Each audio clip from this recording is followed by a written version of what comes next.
kita melanjutkan kuliah kita, yaitu rancangan bujur sangkar Latin. Pertemuan-pertemuan sebelumnya sudah ada materi rancangan acak lengkap dan rancangan acak kelompok. Jadi hari ini kita belajar rancangan bujur sangkar Latin. Nah, untuk menangkap atau lebih memahami konsep dari rancangan bujur sangkar Latin dan posisinya dibandingkan dengan rancangan acak lengkap dan rancangan acak kelompok, mari kita ikuti uraian ini terlebih dahulu ya. Mahasiswa dari program studi atau jurusan teknologi hasil perikanan maupun dari perikanan tangkap, kalau melakukan penelitian akan mengalami kesulitan pada saat akan menerapkan rancangan acak lengkap. Mengapa demikian? Karena rancangan acak lengkap menuntut adanya satu persyaratan, yaitu bahwa semua komponen yang terlibat dalam penelitian selain daripada perlakuan itu harus homogen. Jadi kalau misalnya di penelitian teknologi hasil perikanan ingin menguji cobakan pengaruh lama perebusan terhadap cita rasa suatu produk perikanan, kemudian peralatan yang digunakan adalah panci presto, maka bisa dibayangkan jika menggunakan 4 perlakuan lama pemasakan, kemudian 3 ulangan, berarti setidaknya butuh 12 panci presto yang homogen. Homogen dari segi merek, homogen dari segi umur pemakaian, homogen dari pada tekanan berapa barometer gas atau uap itu akan keluar lewat katup pengaman. Pokoknya semuanya harus homogen. Karena itu untuk menyiasati kondisi seperti ini, maka kita bisa menerapkan satu model rancangan yang lain yang disebut dengan rancangan bujur sangkar Latin atau Latin Square. Nah, persyaratan dari bujur sangkar Latin sesuai dengan namanya bujur sangkar adalah bujur sangkar panjang dan lebarnya sama. Jadi syaratnya jumlah perlakuan harus sama dengan jumlah ulangan. Jadi tadi kalau misalnya penerapannya pada THP, maka cukup kita mencari 4 panci presto, mereknya apapun, umurnya apapun, tidak ada masalah, yang kemudian panci presto tersebut dimanfaatkan untuk melakukan percobaan lama pengukusan secara memenuhi syarat-syarat yang telah ditetapkan.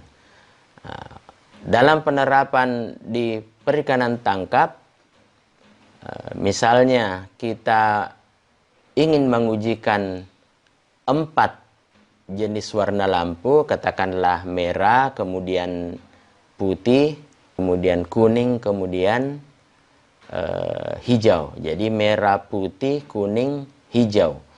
Jadi kalau kita hendak mengujikan 4 warna tersebut, kita cukup mencari 4 orang nelayan bagang di suatu lokasi. Katakanlah yang pertama bernama simbolnya A, kemudian yang kedua Pak B, kemudian yang ketiga Pak C, kemudian yang keempat Pak D. Nah, untuk percobaan yang pertama, si pemilik bagang Pak A diminta untuk menggunakan lampu berwarna merah. B diminta menggunakan warna putih. C diminta menggunakan warna kuning. D diminta menggunakan warna hijau. Kemudian disuruh catat berapa hasil tangkapannya. Kemudian malam berikutnya Pak A yang malam sebelumnya mengujikan merah, kali ini mengujikan warna putih. Kemudian warna kuning diuji oleh Pak B. Kemudian warna hijau oleh Pak C, dan Pak D itu menguji warna merah. Malam berikutnya Pak A itu diminta menguji lampu warna kuning. B menguji warna hijau. C menguji warna merah. D menguji warna putih. Intinya adalah setiap pemilik bagang mengujikan keempat warna tersebut, dan tidak boleh ada pemilik bagang yang mengujikan warna lampu yang sama 2 kali. Jadi dia harus mengujikan warna lampu yang berbeda keempat-empatnya pada 4 malam berturut-turut. Sebagai penutup, kita akan mengulangi lagi poin-poin penting dari rancangan bujur sangkar Latin. Bahwa berdasarkan gambaran ini kita melihat bahwa jumlah baris ada 4, yaitu A, B, C, D. Jumlah kolom ada 4, yaitu malam pertama, malam kedua, malam ketiga, dan malam keempat. Dan jumlah perlakuan ada 4, merah, putih, kuning, hijau. Nah, dari sini kita melihat bahwa terdapat jumlah yang sama antara jumlah baris, jumlah kolom, dan jumlah perlakuan. Dan memang itu adalah syarat dari rancangan bujur sangkar Latin, bahwa banyaknya baris sama dengan banyaknya kolom, sama dengan banyaknya perlakuan, sama dengan banyaknya ulangan, sebagaimana square, sebagaimana bujur sangkar itu kita tahu definisinya adalah lebar dan panjang itu ukurannya sama. Nah, ini yang perlu menjadi perhatian kita semua ketika kita merancang rancangan bujur sangkar Latin.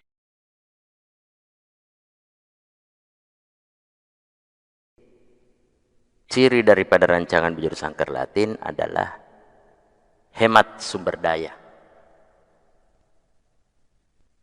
Jadi kalau misalnya rancangan acak lengkap, perlakuannya 3, ulangannya 3, 9. Butuh 9 akuarium yang persis sama. Kalau rancangan acak kelompok, kelompoknya 3, perlakuannya 3, itu paling tidak ada 3 biji akuarium yang bentuknya sama. Misalnya ada 3 yang lonjong, ada 3 yang bulat, ada 3 yang segi 4. Barulah kita bisa melaksanakan rancangan acak kelompok. Tapi rancangan bujur sangkar Latin bisa kita lakukan dengan hanya bermodalkan 3 akuarium. 1 misalnya bundar, 1 lonjong, 1 segi 4. Itu sudah bisa. Lalu bagaimana dengan pelaksanaan ulangannya, Pak? Ulangannya itu dipindahkan ke waktu. Jadi misalnya tadi ya kurang lebih sama dengan gambaran yang ada di penelitian tentang bagang itu ya. Jadi akuarium yang pertama itu pakai misalnya perlakuan yang A selama 1 bulan. Bulan berikutnya pakai perlakuan B. Bulan berikutnya pakai perlakuan C. Bulan berikutnya pakai perlakuan D. Nah, kemudian kolam yang segi 4 lagi, ya bulan ini pakai yang perlakuan A, bulan depan perlakuan B, berikutnya perlakuan C. Bagaimana dengan yang kolam yang lonjong? Ya begitu juga. Bulan ini pakai yang perlakuan A, bulan berikut perlakuan B, bulan berikut perlakuan C. Jadi ini model-model penelitian, dan memang sih untuk BDP ini jarang digunakan. Jadi sepanjang saya menjadi pengajar 20 tahunan di perikanan, seingat saya baru 4 mahasiswa yang pernah menggunakan rancangan bujur sangkar Latin, yaitu pada penggunaan penelitian resirkulasi untuk pertumbuhan cacing sutra. Jadi kenapa? Ya karena perpindahan air dengan sistem resirkulasi itu sedemikian rupa sehingga tidak memungkinkan kita melakukan rancangan acak lengkap, rancangan acak kelompok, sehingga yang paling tepat pada waktu itu adalah rancangan bujur sangkar Latin. Nah, saya akan melanjutkan dengan mempresentasikan contoh-contoh kasus dan penyelesaiannya untuk kasus-kasus BDP ya. Jadi mudah-mudahan bisa disimak. Izinkan saya untuk men-share lagi ya. Kuliah rancangan percobaan, rancangan bujur sangkar Latin, penerapan rancangan bujur sangkar Latin pada jurusan budidaya perairan, analisis data menggunakan Excel. Jadi misalnya kita ingin melakukan penelitian bagaimana sih pertambahan panjang benih ikan dalam 1 bulan pengamatan pada penggunaan jenis pakan tertentu. Jadi katakanlah kita memikirkan suatu spesies air laut, kemudian tempat penelitian kita di Balai Benih Ikan, Balai Benih Udang Mata, ya, di Mata. Kemudian karena keterbatasan sumber daya, maka kita kemudian menskenariokan bahwa hanya ada 4 jenis kolam atau 4 jenis bak yang bisa kita pakai ya. Nah, jadi misalnya dari rencana penelitian itu kita memiliki perlakuan sebanyak 4, yaitu ada pakan 1, pakan 2, pakan 3, dan pakan 4. Kemudian karena ini hanya benih, maka 1 bulan kita anggap sudah cukup. Nah kemudian setelah kita observasi ke Balai Benih Udang, ternyata sumber daya yang ada 1 bak yang bujur sangkar, ada 1 bak yang persegi panjang, ada 1 bak yang bundar, kemudian ada 1 bak lagi ya bisa dikatakan hanya seperti ember ya, tapi ukurannya cukup besar, jadi kita sebut sebagai kontainer plastik lah. Nah hanya ini yang kita punya. Nah ketika kita mengalami kasus seperti ini, maka seperti tadi kita memikirkan rancangan acak lengkap, wah ini tidak bisa ini. Kenapa tidak bisa? Karena syarat rancangan acak lengkap adalah homogen, dan ada 1 yang tidak homogen, yaitu baknya yang macam-macam tadi modelnya. Kemudian apakah rancangan acak kelompok? Ini juga bukan, karena rancangan acak kelompok itu paling tidak untuk 1 perlakuan yang lengkap dengan ulangannya itu harus seragam baknya. Jadi paling kurang untuk perlakuan A misalnya itu, atau perlakuan ABCD itu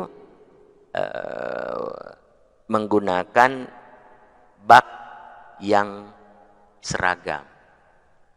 Jadi paling tidak 4 ember, 4 bak persegi panjang, 4 bak bundar, 4 bak vertikal, apakah istilahnya tadi itu, yang tersedia. Ternyata ini hanya 1 satu untuk setiap jenis. Nah, untuk kasus seperti itu, maka yang bagus, yang tepat adalah rancangan bujur sangkar Latin. Nah, sebelum kita lanjut ke rancangan bujur sangkar Latin, kita harus memperhatikan dulu syarat-syaratnya. Jadi yang pertama, sesuai dengan namanya, ya, rancangan bujur sangkar Latin, Latin square, square itu kan bujur sangkar, panjang dan lebarnya sama. Nah, itu tadi karena panjang dan lebarnya sama, maka jumlah perlakuan sama dengan jumlah ulangan, sama dengan jumlah baris, sama dengan jumlah kolom. Ya. Jadi kalau misalnya kita tadi bikin rencana awal 4 perlakuan 3 ulangan, nah itu kita harus rubah. Kita harus menjadikan dia 4 perlakuan 4 ulangan. Karena kalau tidak sama-sama 4, ya bukan bujur sangkar namanya. Nah, kemudian ada lagi syarat yang ketiga yang kita sebutkan juga dalam video, bahwa tidak ada perlakuan yang terulang 2 kali dalam satu baris atau kolom yang sama. Itu juga di satu sisi berarti bahwa pada kolom dan baris yang sama semua perlakuan harus ada. Karena tidak boleh ada yang 2 kali, maka tidak boleh juga ada yang alpha, ya, gitu.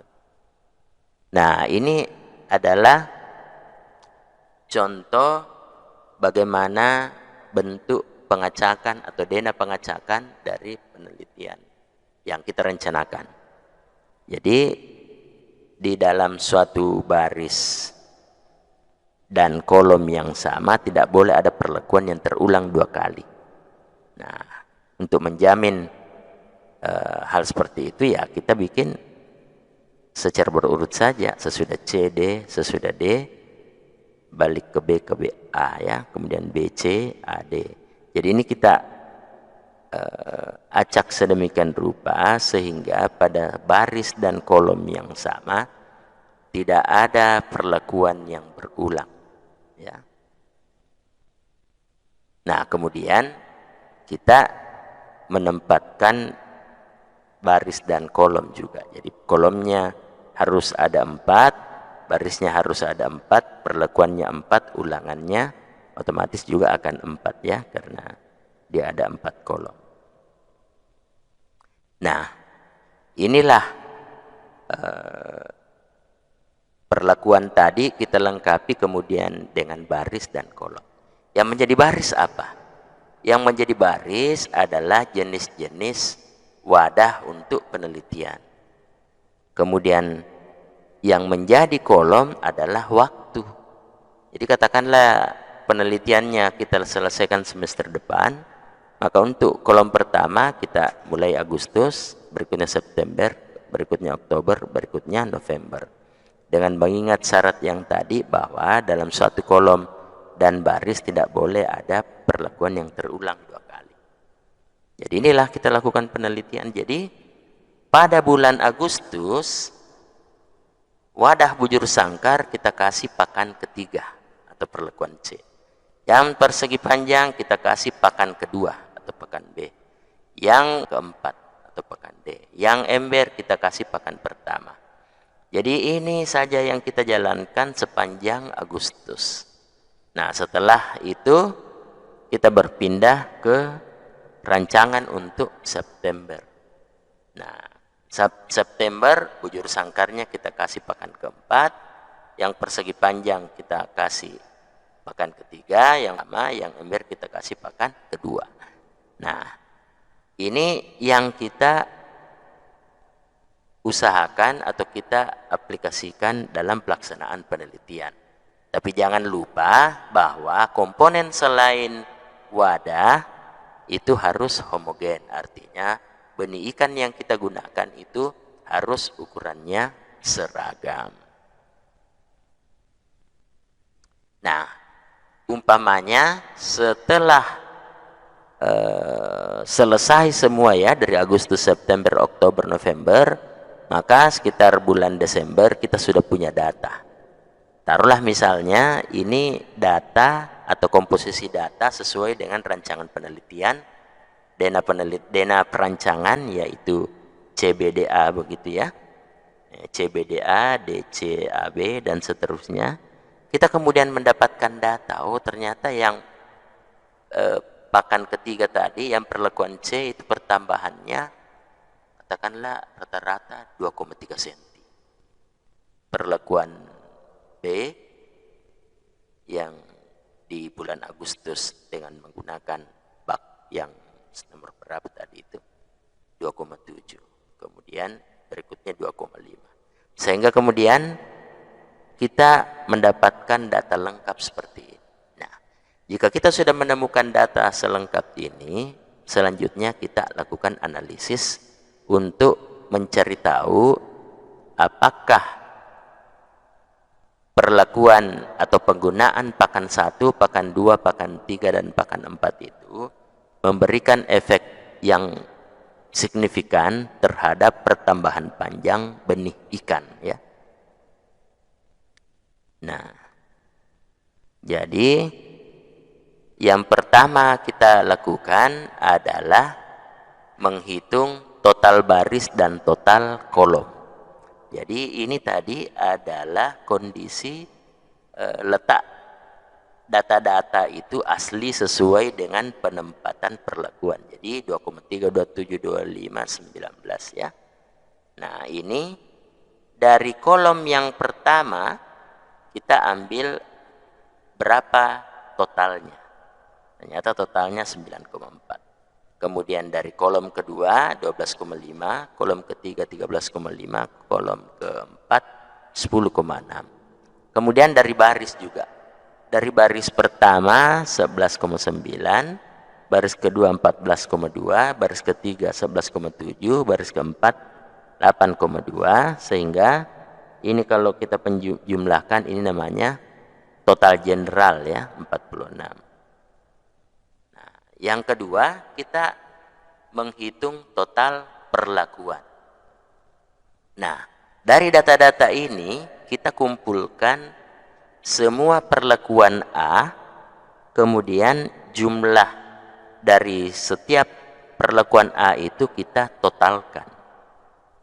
Demikian pula dengan total dari setiap perlakuan B kita kumpulkan dan totalkan. Setiap data dari perlakuan C kita kumpulkan dan kita totalkan. Jadilah seperti ini. Jadi untuk perlakuan A, setelah kita kumpulkan semua A, baik yang ada di kolom 1, 2, 3, dan 4, demikian pula dengan B, kita kumpulkan kemudian kita totalkan. Sehingga kita mendapatkan total perlakuan. Inilah yang disebut dengan total perlakuan. Ini kemudian dijumlahkan, ternyata total 46. Jumlah dari seluruh total perlakuan ini, itulah yang disebut dengan total general. Nah, total general yang ada di sini dalam total perlakuan itu harusnya sama dengan total general yang diperoleh dari total baris dan total general yang diperoleh dari total kolom. Misalkan ada perbedaan, berarti ada sesuatu yang salah. Ya. Jadi harus 46 semua di situ. Nah, kemudian berikutnya adalah kita melakukan penghitungan untuk mengisi tabel analysis of variance. Jadi ini adalah komponen-komponen yang menjadi sumber keragaman di dalam rancangan bujur sangkar Latin. Dan tabel yang terdiri dari sumber keragaman, derajat bebas, jumlah kuadrat, kuadrat tengah, dan seterusnya. Ini itu yang disebut dengan tabel analysis of variance. Biasa disingkat tabel ASIRA, analisis sedi ragam juga ya. Ini kalau disingkat ANOVA, analysis of variance, disingkat tabel ANOVA. Bisa juga biasanya juga ASIRA, analisis sidik raga ya. Jadi tabel ASIRA. Terserah Anda mau menggunakan yang mana. Nah, prinsipnya kita harus mengetahui cara-cara untuk mendapatkan nilai dari sini. Misalnya untuk derajat bebas, baris. Nah, ini N kurang 1 di mana N adalah jumlah baris atau jumlah kolom, jumlah perlakuan, jumlah ulangan ya. Nah, seperti kita tahu tadi N ini 4. Ada kolom 4 baris, 4 perlakuan, 4 ulangan. Jadi ini semua 4 kurang 1 jadi hasilnya 3, 3, 3. Kemudian di sini 4 kurang 1 dikali dengan 4 kurang 2. Berarti di sini 3 kali 2, 6 ya. Kemudian di sini 4 kuadrat berarti 16 kurang 1, 15. Kemudian untuk JK jumlah kuadrat ya. Ada jumlah kuadrat baris, jumlah kuadrat kolom, jumlah kuadrat perlakuan, kemudian jumlah kuadrat galat, jumlah kuadrat total. Nah, kemudian ada juga yang disebut dengan rumus kuadrat tengah. Kuadrat tengah ini jumlah kuadrat baris dibagi dengan dibagi dengan derajat bebas baris. Jadi kita lihat saja lurusannya ke kiri ya. Jadi kalau kuadrat tengah kolom ya jumlah kuadrat kolom dibagi dengan derajat bebas kolom. Jadi kuadrat tengah perlakuan berarti JK jumlah kuadrat perlakuan dibagi dengan derajat bebas perlakuan ya. Nah, kemudian F hitung. Nah, F hitung Anda lihat bahwa kuadrat tengah baris dibagi dengan kuadrat tengah galat. Kuadrat tengah kolom dibagi dengan kuadrat tengah galat. Kuadrat tengah perlakuan dibagi dengan kuadrat tengah galat. Jadi Anda lihat di sini bahwa yang di atas ini apapun, apakah baris, kolom, perlakuan, maka pembaginya selalu kuadrat tengah galat ya. Jadi apapun kuadrat tengah di atas selalu dibagi dengan kuadrat tengah galat. Demikian pula dengan F tabel selalu dipasangkan antara derajat bebas apapun dipasangkan dengan derajat bebas galat ya. Jadi ini. Nah, ini berdasarkan rumus tadi ya kita tahu bahwa derajat bebas baris 4 kurang 1, kolom 4 kurang 1, perlakuan 4 kurang 1, sehingga di sini semua 3. Kemudian derajat bebas galat ya 4 kurang 1 kali 4 kurang 2 berarti 3 kali 2, 6. Kemudian derajat bebas total ini N-nya kuadrat kurang 1 berarti 4 kali 4, 16 kurang 1, 15. Nah, kemudian rumus-rumus penghitungan dengan Excel lainnya yang perlu kita ingat adalah yang pertama ada yang disebut dengan faktor koreksi. Jadi faktor koreksi ini total general kuadrat dibagi total unit percobaan.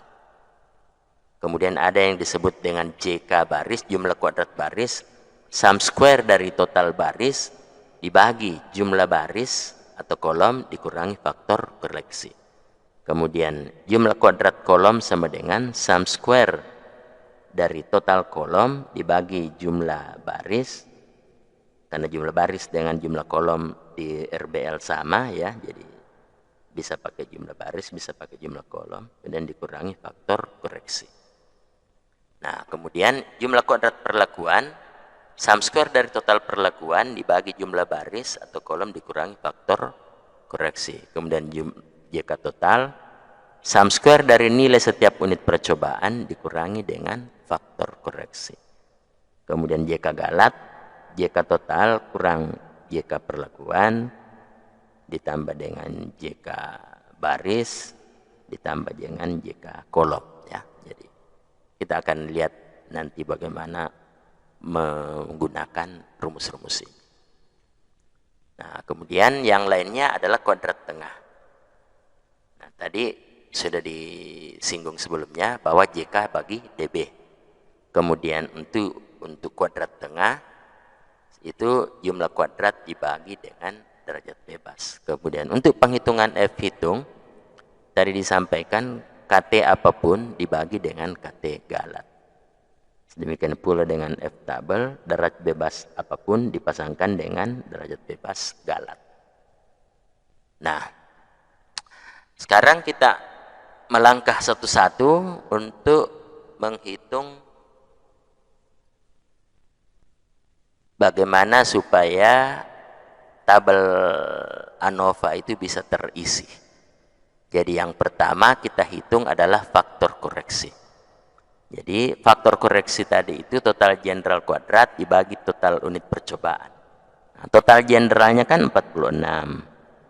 Jadi 46 dikuadratkan. Kalau dalam Excel kuadrat itu ya tanda topi begini ya. Jadi sip 6 kalau di laptop ya. Dibagi dengan 16. Dari mana ini 16-nya? Total unit percobaan. Nah, tadi kan percobaan kita ada 6 kolom, ada 6 baris. Ada 4 kolom, ada 4 baris. Jadi 4 kali 4, 16.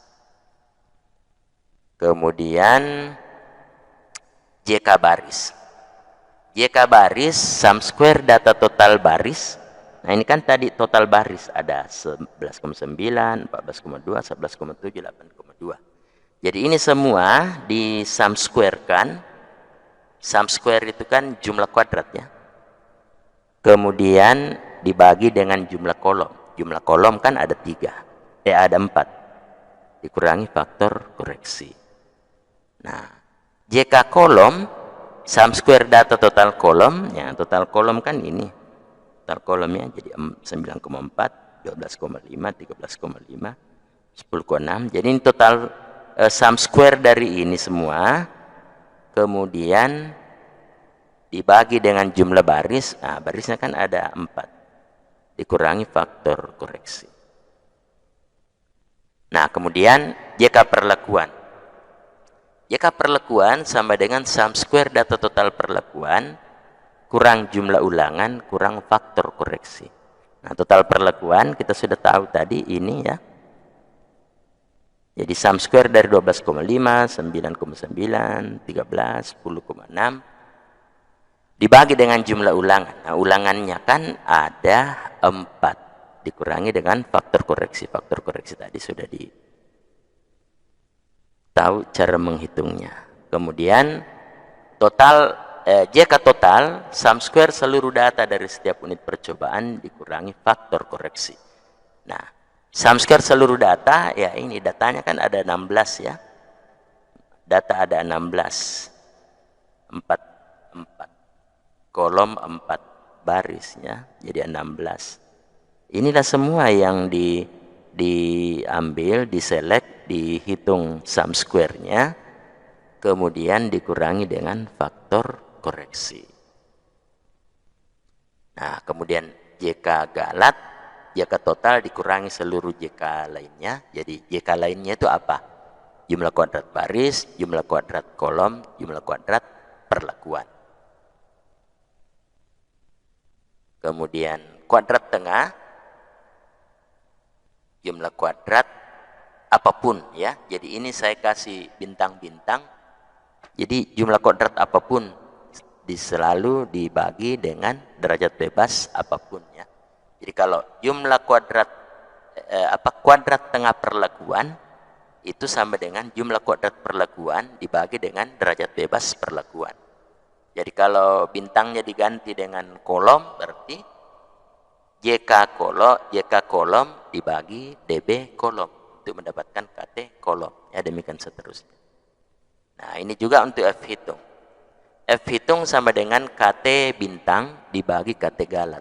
Jadi maksudnya KT bintang, KT apapun selalu dibagi dengan KT galat. Jadi pembaginya selalu KT galat. Nah, kemudian cara melihat F tabel. Jadi derajat bebas variabel apapun, di sini saya gambarkan dengan derajat bebas bintang, itu selalu dilihat di atas.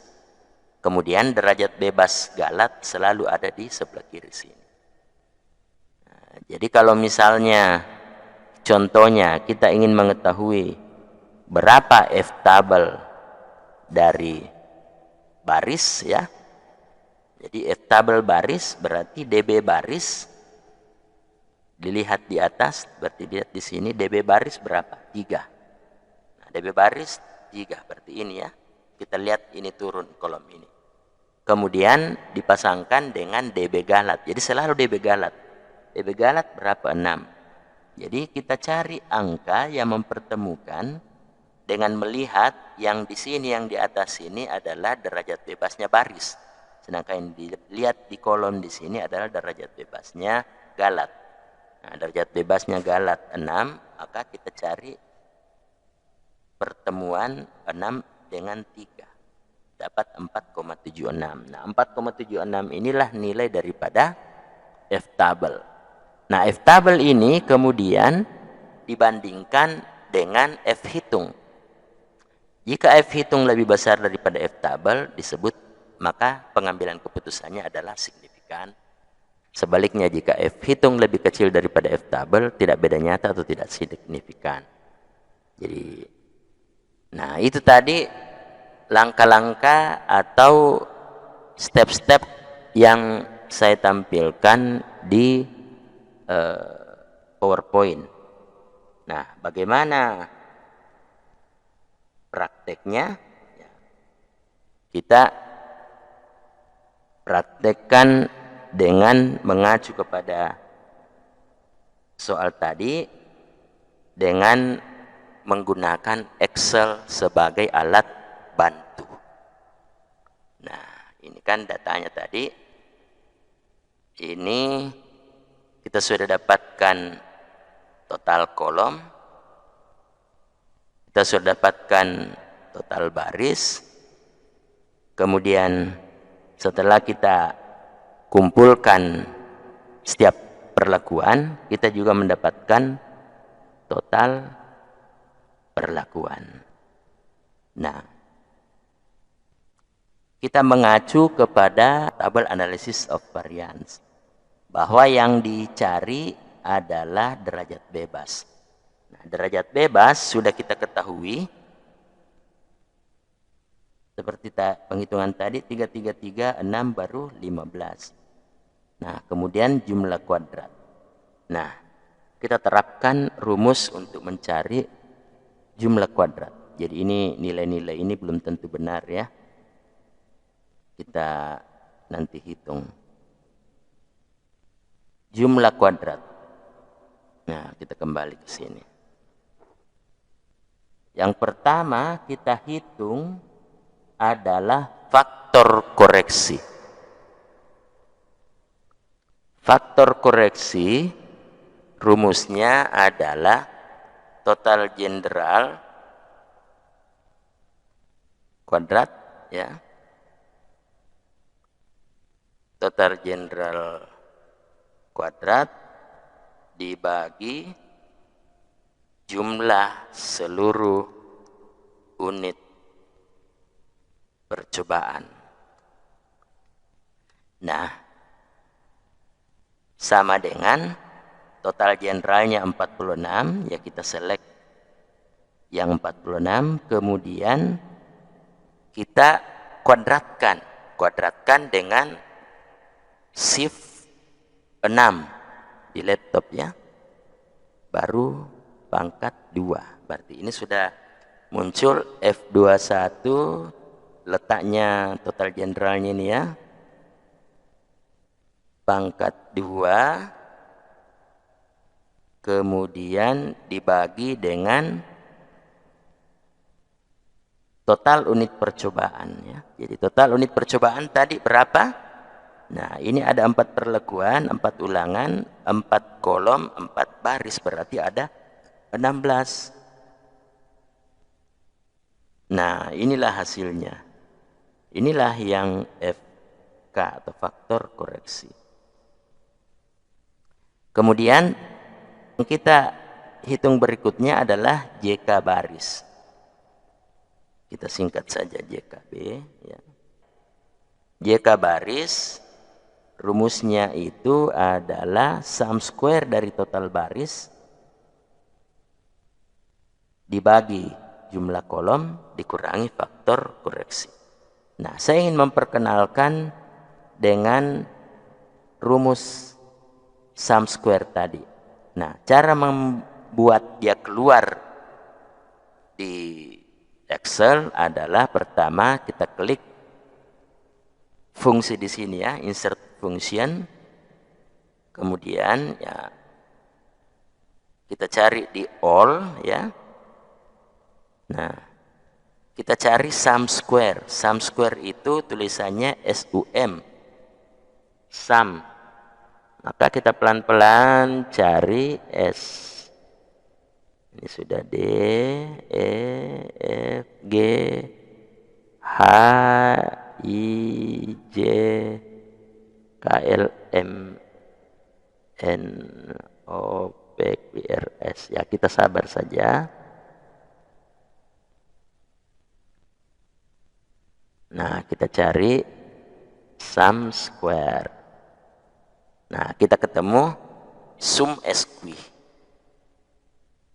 Kita oke. Nah, kemudian muncul function argumen. Nah, kita klik dulu ini yang tanda panah ini, lalu kita pilih nilai-nilai yang mana yang kita mau jadikan sebagai atau mau hitung sum square-nya. Nah, karena yang kita butuh adalah sum square daripada total baris, maka nah kita lihat total baris, ini total baris. Maka kita pilih nih 1, 2, 3, 4. Nah, hati-hati jangan sampai totalnya baris ini, totalnya kolom ini kita yang 4, 6 ini Anda ikut ambil ya. Jadi stop sampai 8,2. Setelah itu kita klik kembali yang tanda panah ini. Nah, ini sudah ada alamat sel yang ingin dicari sum square-nya. Setelah itu kita oke-kan. Nah, oke. Berarti ini baru nilai dari sum square dari total baris. Sementara rumusnya tadi ini. Sum square total baris dibagi jumlah kolom. Nah, berarti nilai yang 547 ini masih harus dibagi dengan jumlah kolom. Setelah itu dikurangi dengan faktor koreksi.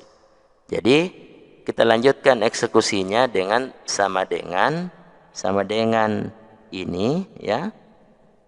B25 itu adalah baru sum square-nya dibagi dengan banyaknya kolom. Banyaknya kolom itu sama dengan 4. Nah, setelah itu dikurang dengan faktor koreksi. Nah, kita klik lagi, kita pilih lagi tanda kurang, baru kita pilih faktor koreksi. Faktor koreksi berapa nilainya? 132,25 yang ada di sel B23. Kita klik. Nah, ini seperti ini. Kemudian kita enter. Dapat 4,595.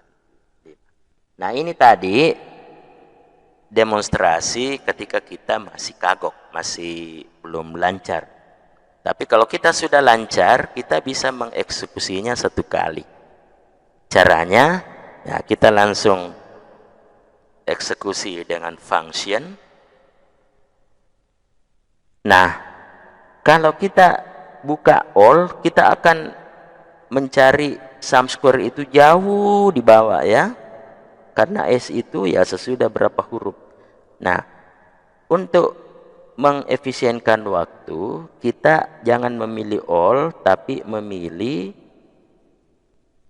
pilihan yang lain. Yang paling atas, most recently used, artinya yang barusan dipakai.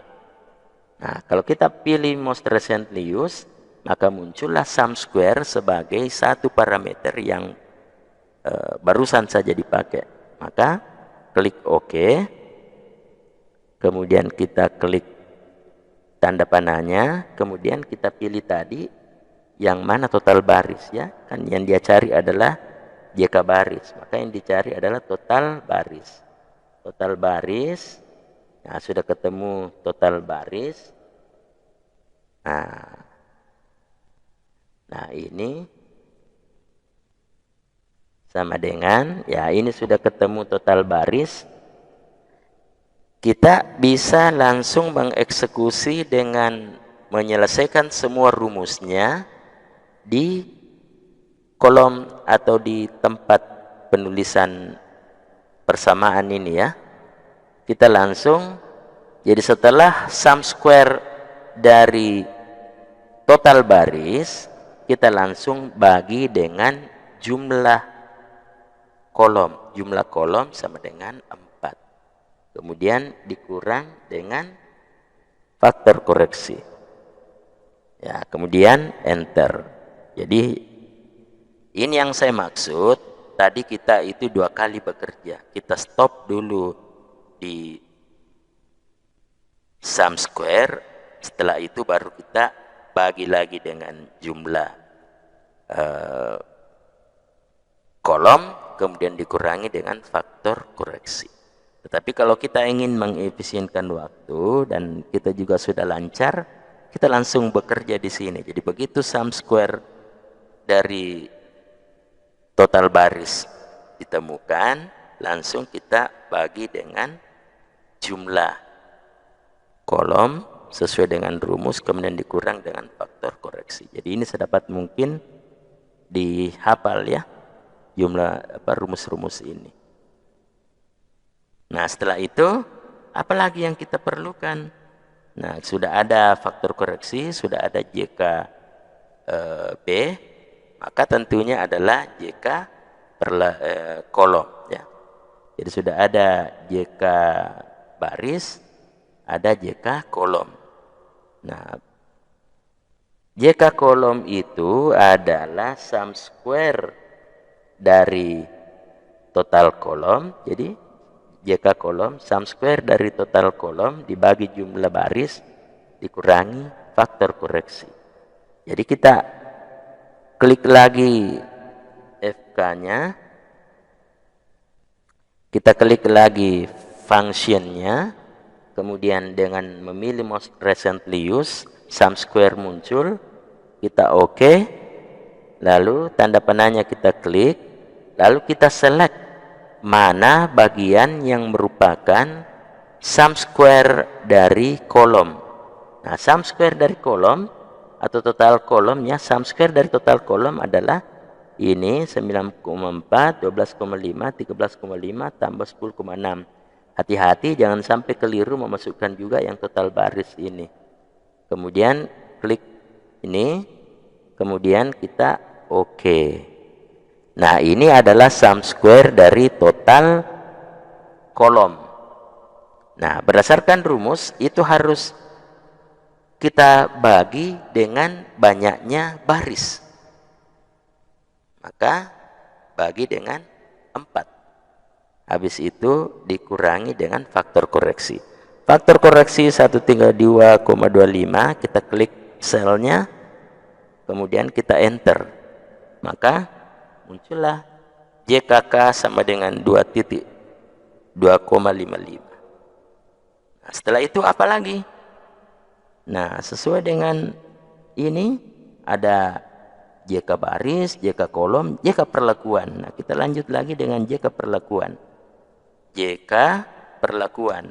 Kita singkat saja JK perlakuan. Nah, apa tadi rumus dari JK perlakuan? Nah, ini JK perlakuan sama dengan sum square dari total perlakuan dibagi jumlah baris atau kolom atau jumlah ulangan dikurangi FK. Jadi Anda jangan terpengaruh kalau saya mengatakan dibagi jumlah baris atau kolom atau ulangan, karena di RBL jumlahnya sama ya. Tetapi saya ingin mengingatkan bahwa supaya kita bisa menghafal berikutnya, saya kasih tips menghafal. Jadi sum square dari total perlakuan dibagi dengan jumlah lawannya. Lah, apa itu lawannya, Pak? Nah, ini tips saya untuk menghafal. Kalau di rancangan acak lengkap, perlekuan itu lawannya apa? Ulangan. Kalau misalnya kolom, lawannya apa? Baris. Kalau baris, lawannya apa? Kolom. Jadi tadi di sini ketika berhitung tentang jika baris, sum square total baris dibagi jumlah lawannya. Baris lawannya apa? Jumlah kolom. Kalau di sini sum square total kolom dibagi lawannya. Lawannya apa? Kolom lawannya baris, berarti jumlah baris.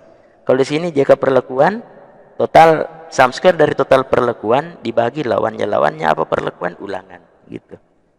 Jadi sama juga ketika belajar rancangan acak kelompok, bagaimana menghitung jika kelompok, sum square daripada total kelompok dibagi dengan lawannya. Apa lawannya kelompok? Jumlah perlekuan. Ya. Seperti itu. Atau ini memori cara menghafal ini akan memudahkan Anda nanti ketika mempelajari rancangan faktorial, split plot dan sebagainya, karena sum square dari sesuatu itu selalu dibagi dengan lawannya, kemudian dikurangi dengan faktor koreksi. Nah, jumlah kuadrat perlakuan. Nah, di mana total perlakuan? Total perlakuan adalah ini kita sudah bikin ya, dengan mengumpulkan A, B, C, D dapat total perlakuan.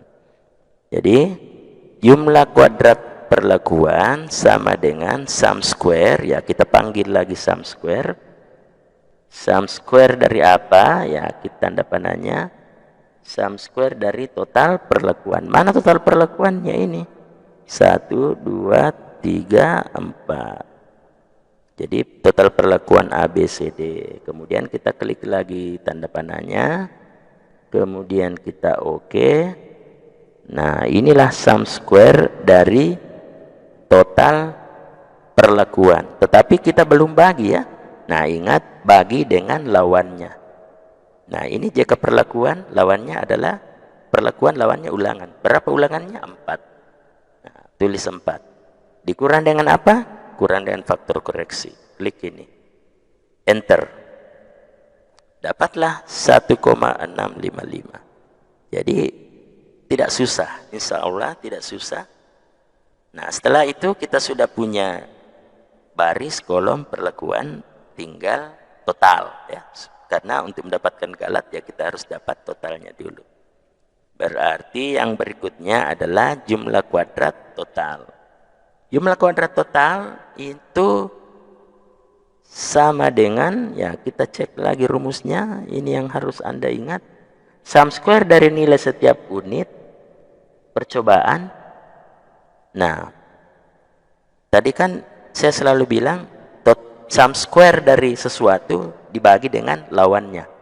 Nah, coba di JK total sum square nilai setiap unit percobaan, ada enggak pembagian dengan lawannya? Tidak ada. Kenapa? Ya karena JK total tidak ada lawannya. Ya. Tidak ada lawan katanya.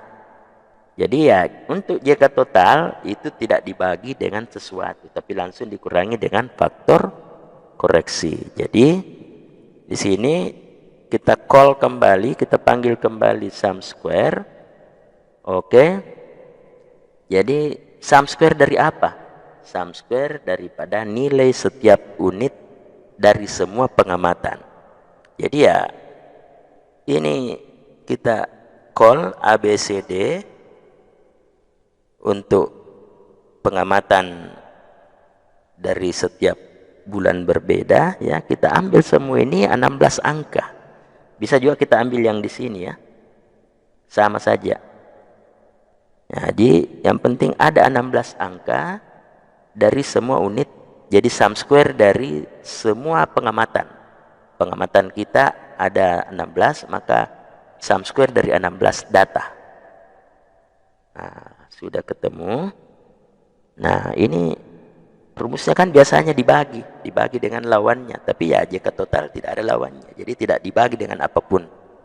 Kita tinggal mengurangi dengan faktor koreksi. Faktor koreksi 132,25.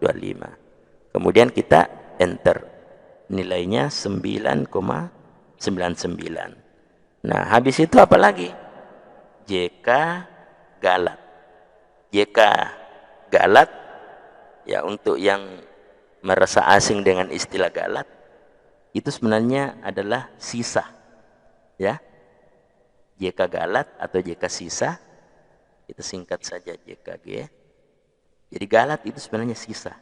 Sisa dari apa? Ya, sisa dari JK total dikurangi, ya kita taruh di sini kurang, dikurangi JK perlakuan, dikurangi lagi JK kolom, dikurangi lagi JK baris.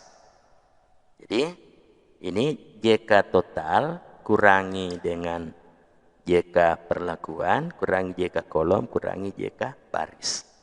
Nah, inilah JK G. Nah, data ini bisa kita masukkan ke dalam kolom analisis ragam. Nah, kalau ini analisis tabel analisis ragam, kita sudah lengkapi tadi dengan derajat bebas, jumlah kuadrat. Nah, kita tinggal isikan jumlah kuadrat baris, dan masukkan jumlah kuadrat baris. Mana jumlah kuadrat baris? Ini ya, 4,595. Jadi kita untuk memudahkan di Excel bisa saja juga kita langsung sama dengan kita pilih JK baris. JK baris ini 4, nilai letaknya di B26. Kemudian JK kolom, ya kita kasih sama dengan lagi, baru kita cari JK kolom. Oh, ini JK kolom ada di sini di B28, enter. Kemudian JK perlakuan, ada di ini, ada di B30, enter lagi. Kemudian ada JK galat. JK galat mana? Oh, ini. Nah, enter lagi. Nah, JK total ada di mana? Ya, kita select lagi, kita sama dengan baru select. Nah, ini pindahlah data semua jumlah kuadrat di sini. Nah, bagaimana dengan kuadrat tengah KT? Nah, KT, ya kita lihat rumusnya KT.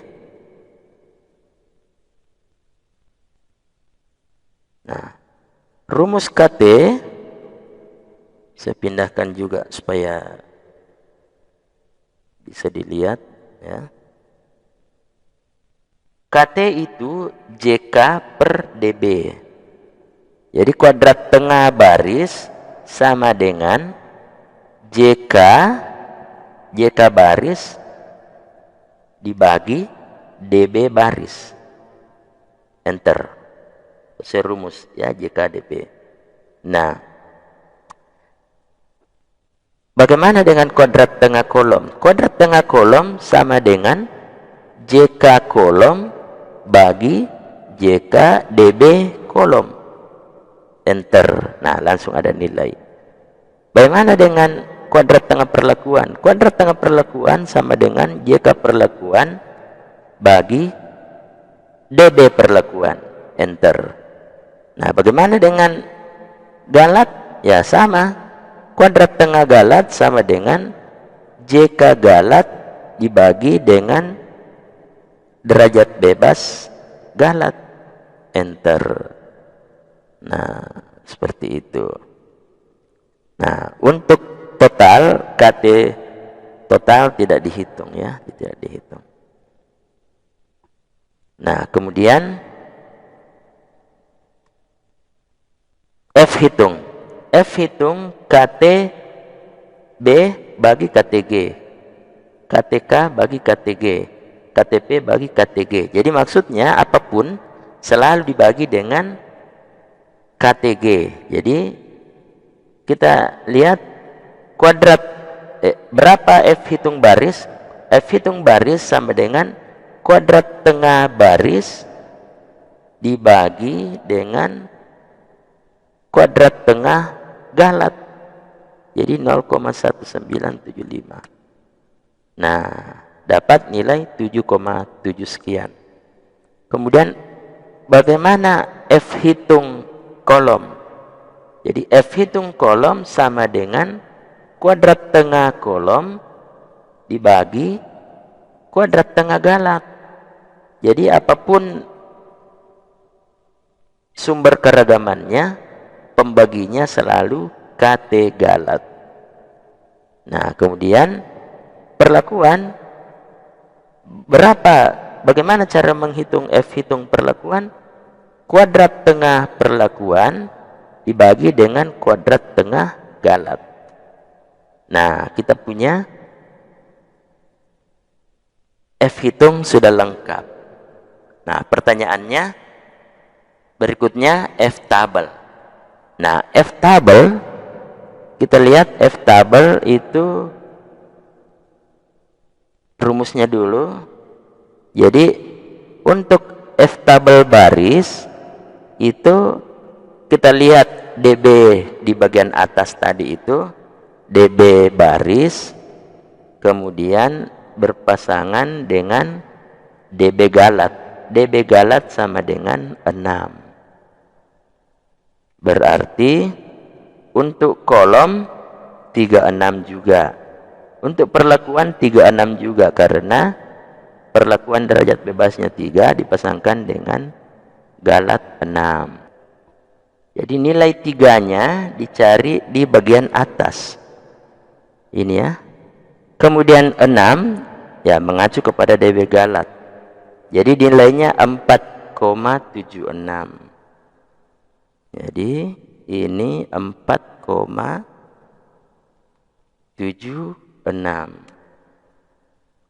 Berarti semua sama. 4,76, 4,76. Nah, sekarang kesimpulan. Nah, kita mengacu lagi ke kesimpulan tadi. Ini kesimpulannya. Jika F hitung lebih besar daripada F tabel, maka dia beda nyata atau signifikan. Nah, kita lihat ini. F hitungnya untuk baris 7. F tabelnya 4,76. Maka untuk baris ini beda nyata. Nah, biasanya kalau beda nyata kita kasih simbol bintang-bintang. Jadi 4,76 baru ada bintang-bintangnya ini. Itu maksudnya bahwa di baris itu beda nyata. Nah, kemudian yang kedua, F hitung 4,3, F tabel 4,7, berarti F hitung lebih kecil daripada F tabel. Nah, kalau F hitung lebih kecil daripada F tabel, tidak beda nyata atau non signifikan. Berarti kolom non signifikan karena F hitung lebih kecil daripada F tabel. Nah, biasanya kita kasih simbol NS. Nah, yang ketiga, perlakuan F hitungnya 2,7, F tabelnya 4,76. Berarti F hitung lebih kecil daripada F tabel. Nah, ini F hitung lebih kecil daripada F tabel, berarti non signifikan. Berarti untuk perlakuan juga ini non signifikan. Jadi inilah kesimpulan. Nah, coba kita cek kembali. Yang tadi yang jadi baris itu apa? Bentuk kolamnya. Nah, berarti penelitian ini lebih dipengaruhi oleh bentuk kolamnya. Apa yang bisa disimpulkan dari penelitian ini? Perlakuan dengan pakan 1, pakan 2, pakan 3, pakan 4 tidak memberi perbedaan nyata terhadap pertambahan panjang bibit ikan. Kemudian penelitian yang dilangsungkan dari Agustus, September, Oktober, November juga tidak memberi perbedaan nyata terhadap pertambahan panjang ikan. Namun, penggunaan kolam yang bervariasi, ada yang bundar, segi 4, lonjong, ada apa tadi yang ekstrim hanya pakai ember, itu ternyata yang menjadi faktor yang mempengaruhi pertambahan panjang ikan yang kita teliti. Mungkin ada yang ingin bertanya. Ini Pak tadi soal ini JKG Pak, ini rumus Excelnya bagaimana Pak, karena sementara kerja tapi sedikit ketinggalan Pak. Katakanlah ada data seperti ini. Ya, kita sudah rancang kolom, baris, kemudian sudah ada data seperti ini. Nah, saya kira kalau ini mendapatkan total kolom, ya di sini mendapatkan total baris. Nah, ini kalau mau dijumlahkan berarti kita harus membebaskan huruf-huruf angka-angka ini bergabung dengan huruf-hurufnya. Ya, berarti kita harus sabar. 2,3, 2,7, 2,5, begitu, 1,9. Huruf-hurufnya, maka kita bisa mencari total kolom. Di sini total baris, ya. Nah, kita klik, ada sum, ya. Jadi di Excel itu ada perintah jumlah, ya. Dapat dari kolom 1 9,4. Ini bisa kita copy rumusnya dengan menempatkan kursor di sudut kanan bawah, dan apabila sudah terbentuk tanda tambah, kita seret ke kanan. Nah, maka yang kolom 2 ini juga, kolom I ini juga akan adalah sum atau jumlah dari 3,1 sampai 2,1. Nah, kemudian di total baris kita klik juga sumnya, jadi yang mana mulai dari 23 sampai 33, kemudian kita enter. Nah, untuk memudahkan rumusnya kita seret, kita copy rumus. Nah, hasilnya seperti ini. Setelah itu kita tes total generalnya berapa. Total general, ya kita klik lagi ini, enter, dapat 46. Inilah total general.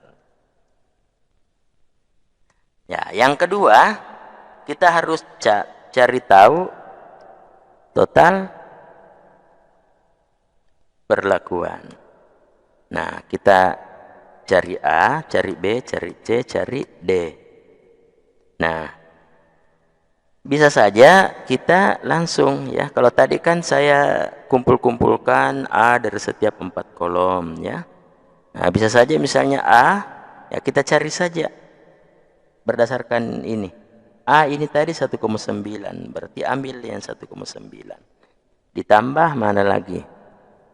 Ditambah, ya ini 3,1, berarti ambil lagi nih. Ditambah, ya 4,2. Ditambah lagi yang 3,3. Jadi kita bisa saja seperti ini, meskipun butuh kesabaran, ketelitian, ya. B, kita cari B ada di mana? Oh, B ada di 2,7, berarti ini 2,7. B yang di kolom 2 ada di 2,1, berarti ini kolom 2. Di kolom 3 B ada di 3,2, berarti ambil lagi 3,2 ini. Nah, di kolom keempat B ada di mana? Oh, 1,9, berarti ya, tambah lagi dengan 1,9. Oke. Sekarang C sama dengan C di kolom pertama 2,3, berarti ini. C di kolom 2 4,2, berarti ini. C di kolom 3 4,2, berarti ini ya. Karena 2 kali 4,2 ini. Kemudian C di kolom keempat 2,3, berarti ini. Enter. Nah, D di kolom pertama sama dengan 2,5. Berarti ini. D di kolom kedua 3,1, berarti ini. D di kolom ketiga berarti 1,9, berarti ini. D di kolom keempat 3,1, berarti ini. Nah, untuk meyakinkan bahwa ini sama, ini tidak ada yang salah, kita cari lagi sum square sum total generalnya. Alhamdulillah, total generalnya sama-sama. Jadi seandainya di sini jumlahnya bukan 46, pasti ada yang salah di sini. Berarti harus dihitung ulang. Berarti ini total general. Nah, kita sudah punya total baris. Nah, kita warnai ini supaya tidak salah. Ya. Jadi kita tinggal terapkan rumus. Rumusnya tadi menghitung misalnya derajat bebas, saya lampaui saja karena tidak susah. Yang ribet Excel-nya tadi itu adalah jumlah kuadrat. Jadi pertama jumlah kuadrat baris, ya. Kemudian ada jumlah kuadrat kolom dan seterusnya. Nah, yang pertama kita cari tahu adalah faktor koreksi. Faktor koreksi itu sama dengan total general kuadrat. Jadi ini total general. Kemudian shift 6 itu maksudnya pangkat, ya.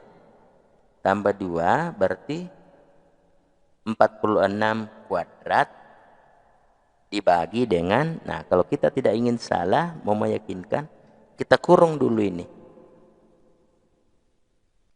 Artinya selesaikan dulu pengkuadratannya, baru dibagi dengan total pengamatan. Total pengamatan ada berapa? 16, ya. 16. Nah, sama dengan 16 sama dengan ya 132,25. Inilah faktor koreksi. Inilah faktor koreksi yang akan selalu nanti diperlukan. Setelah itu jumlah kuadrat baris.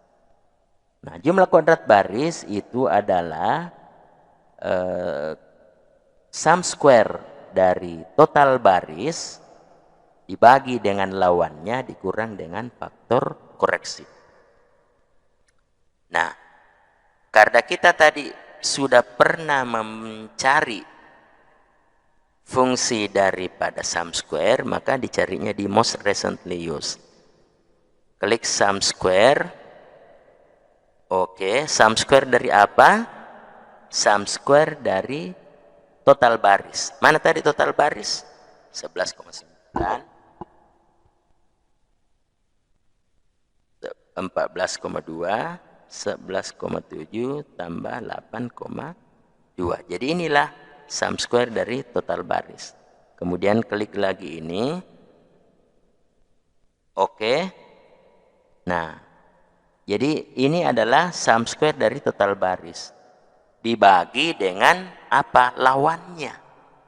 Baris apa lawannya? Kolom. Berapa jumlah kolom? 4. 4. Dikurang dengan faktor koreksi. Faktor koreksi yang saya sudah tandai tadi warna merah ini. Lalu enter. Dapatlah 4,959. Nah, kemudian jika kolom. Jika kolom. JK kolom sama dengan sum square, ya. Sama dengan sum square dari total kolom. Jadi pilih lagi sum square, lalu oke. Lalu ini tanda panahnya. JK kolom berarti total kolom. Total kolom diambil ini semua. Kemudian diklik lagi ini, enter. Ini adalah sum square dari total kolom dibagi dengan lawannya. Ini JK kolom. Kolom apa lawannya? Baris, Pak. Nah, berapa jumlah baris? 4 dikurang dengan faktor koreksi. Faktor koreksi ini yang saya sudah tanda merah. Enter. Dapat 2,5. Apalagi, Pak? JK baris, JK perlakuan. Nah, perlakuan. Ini JK perlakuan sama dengan sum square dari total perlakuan. Mantari total perlakuan ini, Pak. A, B, C, D. Sum square dari total perlakuan. Oke, ya, ini sum square dari total perlakuan dibagi dengan lawannya. Apa lawannya perlakuan? Ulangan. Berapa jumlah ulangan? 4. Dikurang dengan faktor koreksi. Ini faktor koreksinya. Enter. Apalagi? Sudah ada JK baris, JK kolom, JK perlakuan. Nah, sekarang JK total. Sebelum kita menghitung JK galat. Nah, apa itu JK total? Sum square dari semua total pengamatan. Sum square dari total pengamatan. Ini. Nah, total pengamatan. Ya, ini ada 16 data dari pengamatan berdasarkan baris dan kolom. Nah, kemudian saya kembalikan ke rumus, kemudian oke. Nah, inilah sum square dari JK total. Tadi dibagi dengan lawannya. Nah, tanyakan dulu, total itu apa lawannya? Tidak ada. Kalau begitu tidak perlu dibagi.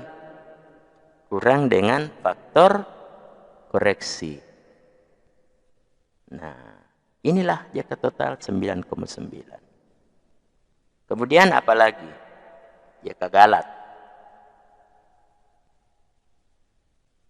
JK galat. Nah, JK galat sama dengan JK total kurang JK perlakuan kurang JK kolom kurang JK baris. Sama dengan berapa? 1,185. Nah, setelah ini tinggal dimasukkan ke dalam tabel analisis sidik ragam. Kemudian dilanjutkan dengan tadi rumus umum dari kuadrat tengah itu adalah bahwa JK bagi DB. Jadi KT baris berapa, Pak? JK baris bagi DB baris. KT kolom berapa, Pak? JK kolom bagi DB kolom. DB itu kan derajat bebas yang kita tadi hitung. N kurang 1, jadi 3333, kecuali yang tadi DB galat, N kurang 1 kali N kurang 2. Gitu ya.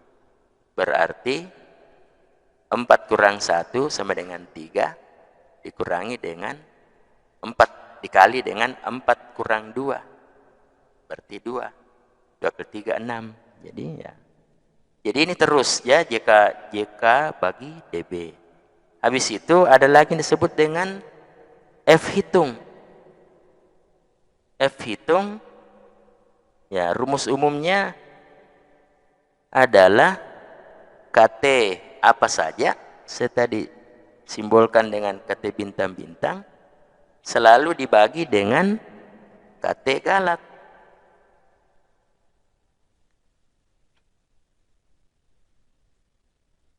Ya. Nah, F tabel ya tinggal dilihat bahwa DB apapun dilihat di bagian atas, kemudian DB galat dilihat di samping kiri. Lalu dibandingkan. Ya. Ya, saya kira ini yang saya ulangi tadi dengan pelan-pelan, mudah-mudahan bisa dipahami ya. Bagaimana? Paham, Pak.